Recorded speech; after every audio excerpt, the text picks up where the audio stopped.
In this video, I'm going to show you how to add a background image in Mailchimp step by step, so you can make your email design look more professional, more branded, and way more eye-catching.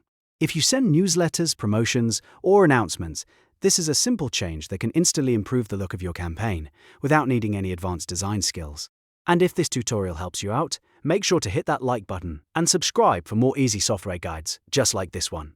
First, open the Mailchimp email editor for the campaign where you want to add the background image. You need to be inside the editor because that is where all of the style settings live.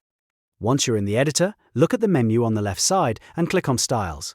This opens up the overall design settings for your email.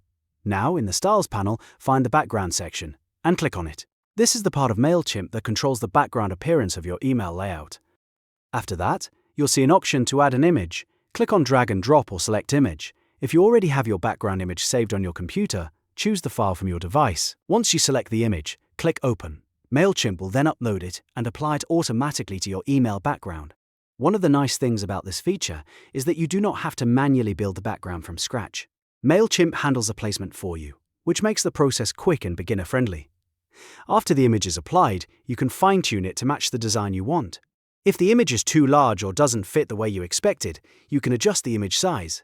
This helps you control how much of the background is visible and how it fills the email layout. You can also change the image position.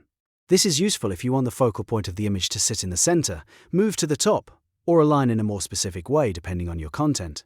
If you are designing for mobile, make sure to check the mobile padding too.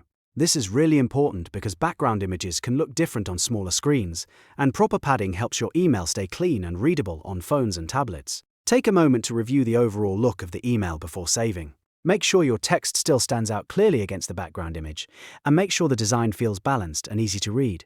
Once everything looks good, click Save and Exit to keep your changes. And that's it! You've successfully added a background image in Mailchimp. It's a quick update, but it can make a big difference in how polished your emails look. If you found this tutorial helpful, please give it a like and subscribe for more Mailchimp tips, email marketing guides, and simple how-to tutorials. Thanks for watching, and I'll see you in the next one.